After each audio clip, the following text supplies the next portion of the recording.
Hello all, welcome to the NULLCON Webinar series. My name is Harshit. I'm a part of NULLCON team and your host for the day. NULLCON Annual Conference is a unique platform for security companies and evangelists to showcase their research and technology to the community. We have been running webinars for a while now, and this upcoming month, there will be some interesting webinars related to ICS security, smart meter security, and on secure communication tool are online. We also have launched our NULLCON online training, which is scheduled in the month of August 2020. Do check out more details in the chat window. Today we have with us Pfeil. He is going to present a talk on cyber insurance, what makes a good fit for you. Kane is a chief architect for Tech Democracy, a provider of strategic security consulting and executive level support and services for a broad range of clients in varying industry verticals.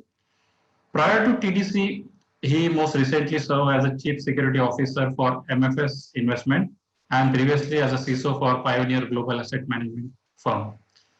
He has also served as Executive Director and Head of Information Security for German Landesbank Westlab. I welcome him on behalf of all of us. Before we go ahead, a few instructions for the audience. Our today's talk duration is about 30 minutes. And after that, we will have a question answer session. So you all can ask your question using chat option after the talk. And also I request you to please keep your mic on mute during the webinar session. So I request Kane to start his session.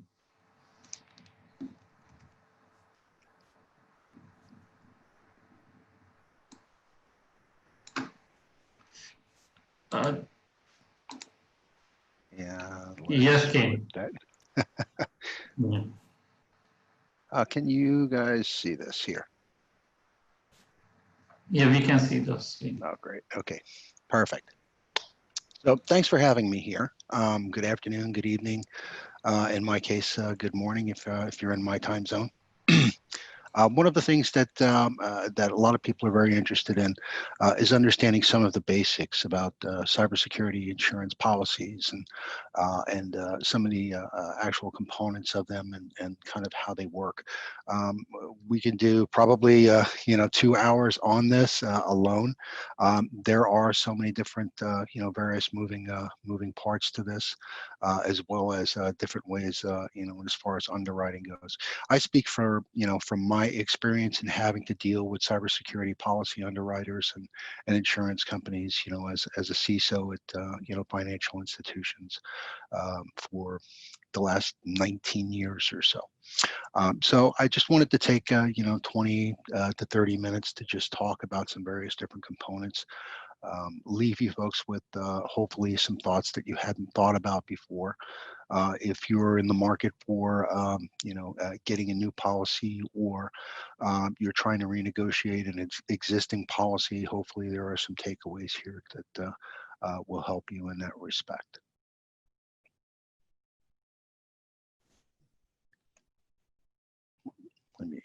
Missed one, didn't I? Okay. So we have 2 parts to general cybersecurity policies. A lot of the larger companies will tend to group both parts into one big policy. One part is liability insurance, and the other part, or cyber liability insurance, and the other part is cyber breach insurance. You can, like I said, group them both into one policy. Premiums will go up and that sort of thing. Most people are familiar with, the cyber breach part of things, and that generally will pay for like theft of trade secrets. It'll pay for forensic services. It'll pay for identity protection services should a company decide to do that. Credit monitoring, all of that stuff would be included under it. But under the liability part, you're not only liable to your customers.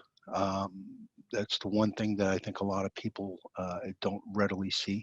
You're also liable to your partners. You're liable to folks that you do business with, especially if you are you have custody of their data. So I keep that in mind when you start looking at the liability aspect. you're liable for infringement on intellectual property. There could be, some email, for example, that you don't want out there that, could be potentially libelous or slanderous, should that get out. But there are also aspects as well for privacy, which could also relate to, excuse me, someone losing a laptop, dumpster diving, paper records, things getting mailed to the wrong address and doing financial harm. That could fall under the liability aspects of things as well. The breach aspect, like I said, a lot of folks are very familiar with this because they have to dot the I's and cross the T's and everything else when they start looking at and renewing and redoing breach insurance. What's covered in a typical part of cyber breach insurance? Well, your legal expenses are generally covered up to a certain cap and up to a certain point. Anything to do with IT forensics is generally covered, again, up to a cap and up to a certain point. There may be instances, and when you're looking at your policy, there may be instances that you're going to have to figure out and negotiate beforehand, such as what they call acts of war, or as they say, an act of God. If something goes down that catastrophically, for example, as a result of backscatter. Let's say that there was a nation-state attack, and we had an incident like this. Probably about 8-9 years ago. There was a nation-state attack. We were caught in the backscatter, and so we tried to push that against our cybersecurity insurance policy as far as the incidents and forensics and the response. We got up to a certain cap, but they refused to go. I believe it was probably about 1/4 of the way. They refused to go over 1/4 of the way in paying for it because they declared it, an act of war.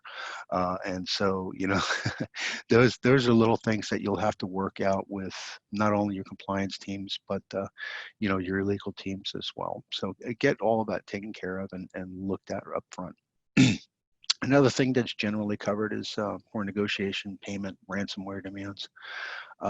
Particularly smaller businesses tend to get, held up. The larger businesses won't typically pay ransom. They will spend twice that amount to restore data from backups rather than pay the ransom and what's been demanded of them. So, but those costs are generally considered under your cyber breach insurance. Any costs for data restoration, breach notification to customers, be it time and effort for putting out mass emails, that would be covered. Paper copies that hand mailed to businesses, that sort of things. All costs generally associated with setting up a call center for response to the breach. I'm going to throw a large credit agency under the bus there. They had to set up a call center operations as a result of their little faux pas and their little breach. Well, not so little, but public relations expertise. If you have to hire a third-party marketing firm, and make sure that this is covered under your breach insurance. A lot of small and medium companies just don't have it in their budget to have a full-time marketing team. And so they rely on PR experts and marketing companies to kind of supplement their talents when necessary. Those are costs that can be recovered under cyber breach insurance. Credit monitoring and identity restoration. Should you have any customer private information, loss of that it would result in having to pay for somebody's credit monitoring. Identity restoration could be quite expensive, especially if that information is used to obtain services on credit or goods or things of that nature. If you've ever had your identity stolen, It's not a pleasant experience, and it will take years and years to get all of that straightened out. Those are some components of cyber liability and cyber breach insurance. Now, one of the things that I wanted to kind of go over, and again, you can spend literally hours just delving into this. I encourage you to look up a technique called CyberCope. I'm going to explain a little bit about it here, but I encourage you to kind of look it up and go a little bit deeper. It was put out by Chubb Insurance, CHUBB. So definitely have a look at this when you have some extra time. Long time. Or folks in the cyber or in the insurance industry are used to the term COPE, which stands for construction, occupancy, protection, and exposures. What that was used for, and still is used for, is insuring buildings, right, and insuring property and property services surrounding that, right. So it's very matter of fact. It's very tangible, and it's very or easier for them to estimate something that they know. Now, the insurance industry has kind of come around over the last 4 years to apply the same methods to cybersecurity. That way, they're applying a technique, they're applying valuation, and they're applying things that they already know how to do to something that they don't know how to do, right? Everybody wants familiarity. Everybody wants standard measurements across the board, and everybody wants to know how to do proper valuation. Because if you can't do proper valuation, you're certainly not going to be able to, have the right coverage or insure what it is that you're trying to insure. Now, from the construction and the components, we have two ways that we can look at this, right? One is objective and one is subjective, and then we will have some example data elements. Objective means we have specific things that we can measure and specific things that we can look at, to prove valuation or to prove risk. All right. Subjective means it's very interpretive. Anytime you get an audit report from your auditors, or, your IT auditors, a lot of it, and we've said this for years, it's very subjective. It's the eye of the beholder, right, or the eye of the auditor, as it were, at the time. So those are things that are very subjective. An example of this is encryption and access controls, right? Reason some of that is subjective. It's objective that you have them, but it's subjective as to the levels of what you need, right? Do you need 128-bit encryption on this? Do you need to have 5 tiers of access control and RBAC on top of that? So that's kind of subjective. And as far as exposures go, again, subjective. There are internal factors as well as external factors, and I'll kind of get into that very quickly. So what are data elements help to provide, the cyber structure of a company? Like I said before, because we have 2 different elements, both objective and subjective, we've got to be as objective as possible. And that way we can actually measure the things that we actually know how to measure, right? We can have the right applications. We don't want to include a lot of doubt, a lot of wiggle room, or kind of expand it where it doesn't need to be expanded. So some things that you can measure in as far as, the components of an organization, or how many endpoints, how many user accounts, how many non-employee user accounts, public internet connections, how many of those do you have in this day and age? It's all right, how many VPN connections do you have running right back into the company that somebody's whole network could be compromised? How many third parties you use for storing, and how much of your PII or critical data is publicly accessible? Now, a lot of companies, you're going to be amazed at how many companies don't know what data they actually have out there.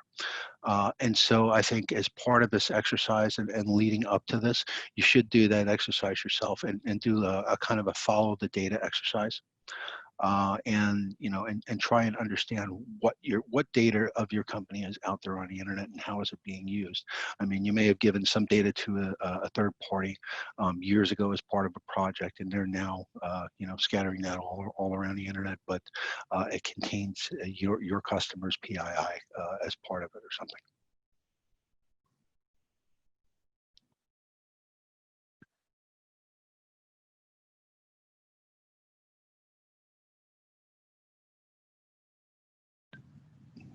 Oh, sorry, this thing went into mute. Organization. Again, being as objective as possible, it will allow your model to be much more effective. You have to, in this part, data elements that give you a board or an executive view are most useful to a cybersecurity underwriter. CISOs have long, for about the last 6 or 7 years that I'm aware of, CISOs have kind of gotten a seat at the table and have gotten a little bit more airplay in front of the boards. And when I used to report to the board of directors, we would get asked probably the same 10 questions over and over, right? Are we secure enough? Are we investing enough? How are we in relation to our competitors? Those sorts of questions the board wanted to know. They also wanted to know exactly, how we prevented the last breach, right? For example, the latest thing that hit the New York Times or that was on the news. The board wanted to know what we did if we were affected, and what controls we had in place to kind of prevent something if we weren't affected. Those are going to be the same types of high-level data that are going to be very useful to an underwriter. So save that data, be able to prepare it and show it to them. Examples, of organization, or what the primary industry is, any standards that you leverage, such as like ISO or NIST. Do you have security specific language in your third party agreements? Do you even have third party agreements, or is it kind of a handshake type deal? If you're governed by PCI, what merchant level, what percentage of your IT budget is allocated to cybersecurity, and how does that compare to other companies that are in your size, scope, and complexity? I've worked with security budgets that were 1.8% of IT budget. And then I've also worked in organizations where my program had about 13% of IT budget. So there's a wide range, even within just one industry vertical like financial services. Everybody wants you to do more with less. And the other part of CyberCope is protection. So these are based on specific and core sets of security controls that are understood generally and widely applicable across the board. I'm going to say standards because NIST is a standard and ISO is a standard. They're not frameworks. Just keep that in mind. You're going to have to make your own framework. So you've got to have a framework that will actually translate from one standard to another, because you're going to have instances where you're going to have the same thing 5 different places. Now, how do you do one-to-many mapping or many-to-one mapping? If you've got something that says don't run with scissors, how are you going to map that 5 different times and then keep controls on things like that? Honestly, our product makes it easy to do, but I'm talking about insurance here. So the goal of protection is to decide which security controls are essential and allow a degree of subjectivity on top of them. The subjectivity comes from the audit perspective, because the cybersecurity underwriter is going to have to audit this as well. Some examples here are security awareness. How often are you trained on it? Do you use authentication? Do you use good passwords? Do you enforce good passwords? Do you change them a lot? Encryption, firewalls, anti-malware, all of this good stuff. I'm trying to keep a good eye on time here as well. So account management, do you restrict access based on job functions and responsibilities? Most companies, I'd say under 500 employees, probably not. And we have a tendency to be a little bit a little bit more forgiving, I guess. The last part here is exposures.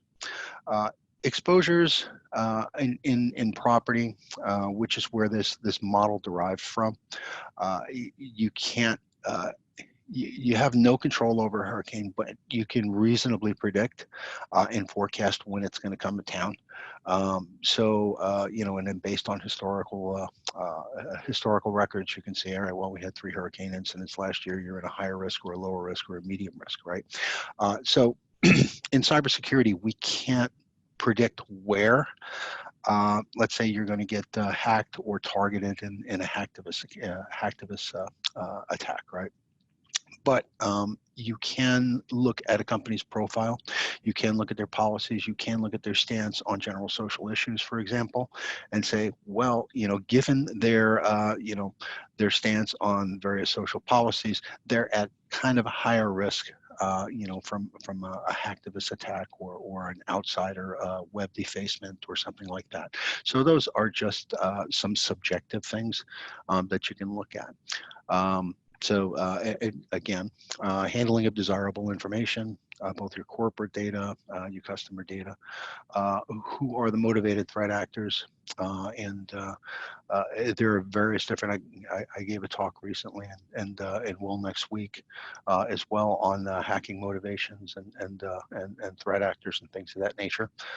So you know there are specific targeted attacks generated, you know, at particular industry verticals or at particular companies. There are third-party resources that need to be considered, such as outsourcing and connectivity. And then, of course, you know, we have the old standards with the software vulnerabilities and then compliance and regulatory requirements on top of that. As far as cybersecurity sizing goes, this is expected to go up to a $14 billion industry by 2022. Compounded annual growth rate of about 28% over 6 years, which is phenomenal. And so and I listed the source there for that. You'll see that healthcare, the healthcare industry is the most heavily insured, probably because they contain a lot of personally identifiable information and customer data information and clinical studies, and if that information got out, it would be you know, catastrophic to a lot of folks. Another thing is, for example, here, you know, financial services tends to invest more in cybersecurity than other industry verticals. So the rule of supply and demand applies in that fact. The insurance market segmentation is kind of broken down by company size, industry vertical, and geography. And no surprise there. So a very small company, you know, out in you know, East Patagonia or something, you know, revenues in less of 2.5 million is probably going to cost less to insure than, you know, a large conglomerate with over $1 billion in revenue. The larger the policy, the larger the exposure, the more money you're going to be paying for the policy as well. Now, kind of getting to the meat of everything that we just talked about in the last 20-25 minutes here. Some best practices that we've got in as far as you know, your cybersecurity and your insurance and underwriting and things of that nature. When you're talking with the underwriters, you know, you've got to align your story along best accepted practices. You've got to limit your third-party liability. One key component that a lot of folks either completely miss or just hadn't thought of is to have accepted and agreed penalties, right?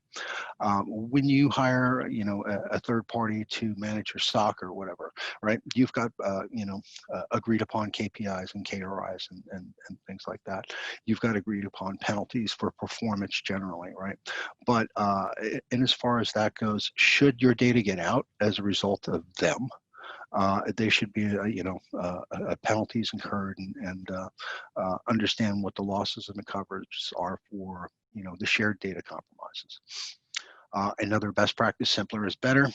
The more subjectivity that you remove, the clearer the coverage will become.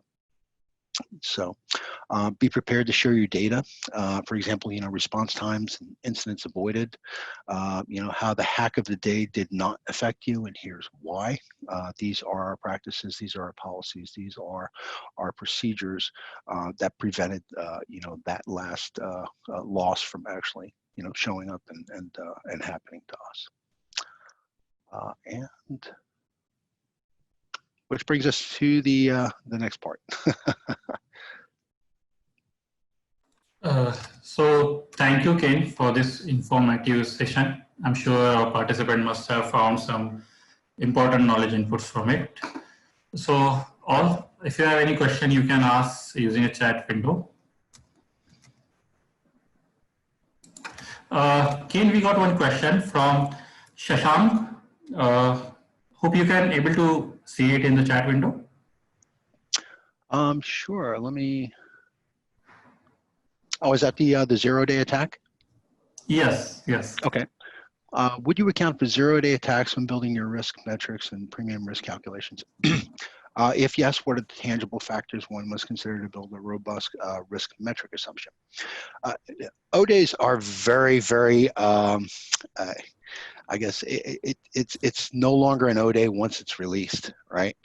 So it's kind of, how do you plan for an event that hasn't happened? And essentially that's what insurance does, right? So for a specific 0-day attack, you have to, I think that you're gonna need to treat any particular 0-day attack as, a breach, because you don't understand what you're quite dealing with just yet.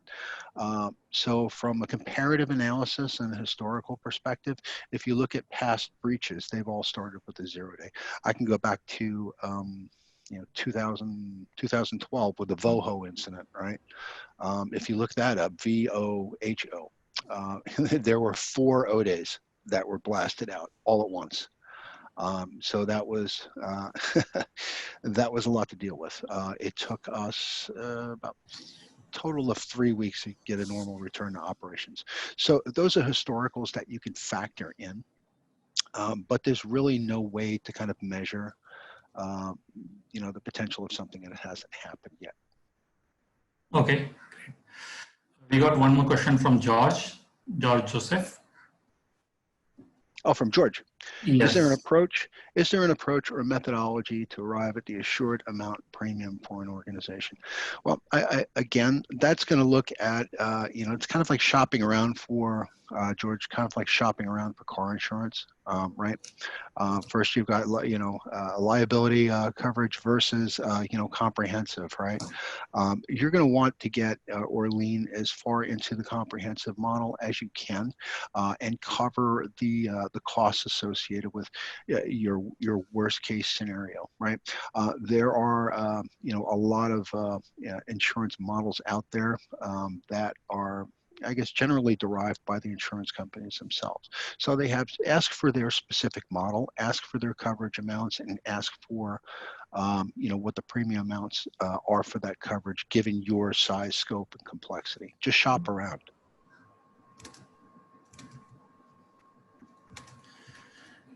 Okay. We have one more from Pradyuman. We got 2 more questions. The first one is Pradyuman. You want to know, do you have any experience, cybersecurity experience in power industry, like in power grids, microgrids? My experience is very limited, under the power grids. But in speaking, with some of my colleagues that have worked in the power industry, a lot of their equipment is horribly outdated and horribly exposed. At least this is what I had been told. So I'm not even sure how they would go ahead and as far as like evaluating that and finding out what their coverage is supposed to be. Okay. So we got this 3 question lineup. We'll take that only, and then we'll freeze on that. If you have time, we can think of more. So we have one more question on from Antarish Shah. Hope you can see it.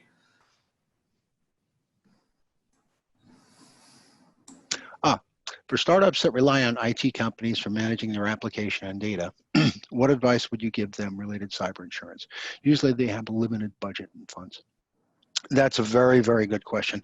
A lot of startups, if you can lay out exactly what your assurances are to them, and if you can, you don't necessarily have to have double indemnification. Let's say, for example, you're using a third-party company to help develop an application, that's offshore, right? Well, you can have a code escrow service, somewhere in the mix that would help indemnify some of the loss and that sort of thing. So there are third parties that will deal with you, based on what your set of controls and based on what your cybersecurity program looks like. So look for third-party mediators in that case, and you may be able to kind of leverage, kind of a lot on the high side of that. Yes. One question from Raghu. How a company can claim its insurance? Well, there are specific triggers, and you'd have to read through the policy. One, what constitutes an event? Two, what constitutes a trigger of that event? And three, there are generally based on the insurance company, specific steps that you have to follow in order to go ahead and start processing a claim. Generally, in most cases, and that I've been involved in the process, that was triggered through our compliance department.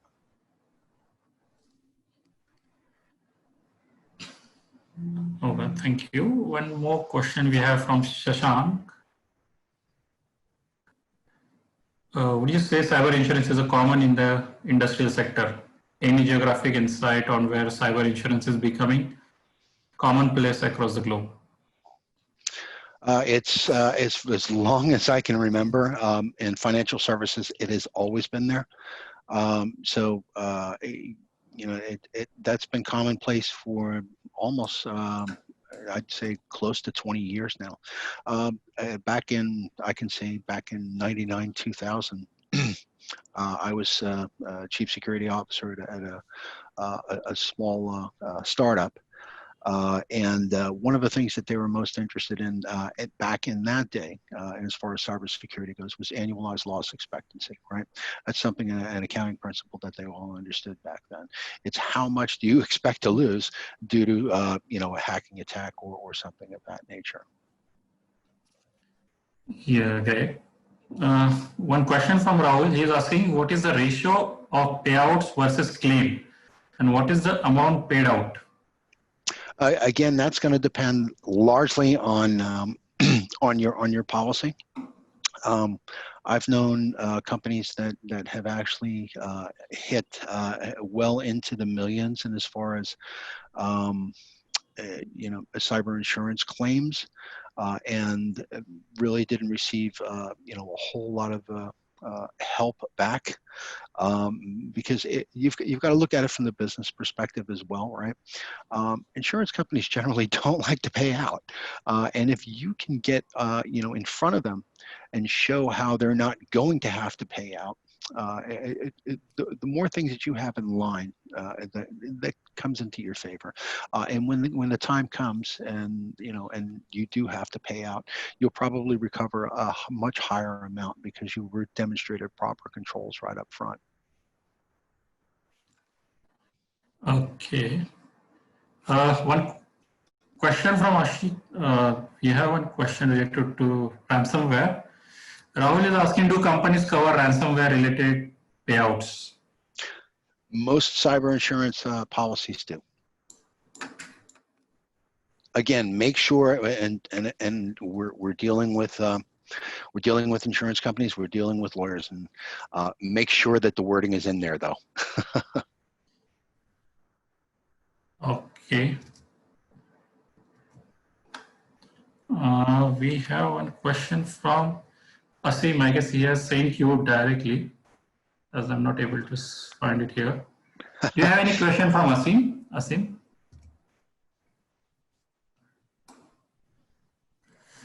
Okay, so Asim is asking, do cyber insurance companies perform technical audit of the infrastructure or assets prior to giving insurance? Or is there any liability of the company to get it done, or it is required in the first place? Most companies are doing it by checklist only. Unfortunately, that's a very kludgy way to do it. In the future, there are going to be, more companies that are going to be looking at, kind of automated assessments. And that's one of the things that we built into Intellecta. Was the ability to kind of evaluate data and tell you exactly how much you're on the hook for based on the value of the data and the incidents that are happening. So I think automated assessment is going to be the wave of the future, as far as cybersecurity insurance goes. Oh, great. And one last question is, Nachikita is asking, can we have your detailed documentation relevant to the presentation of cyber insurance, where they can find it? Oh, you guys are free to publish this. You can get it from the NULLCON website.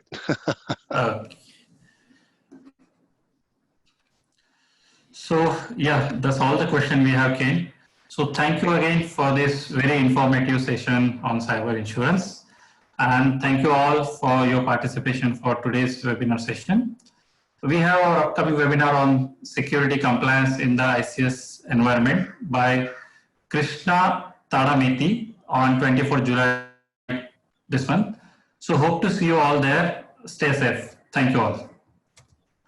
Thank you, Kane, once again for your participation. Thanks, everyone. Thank you. Have a great evening.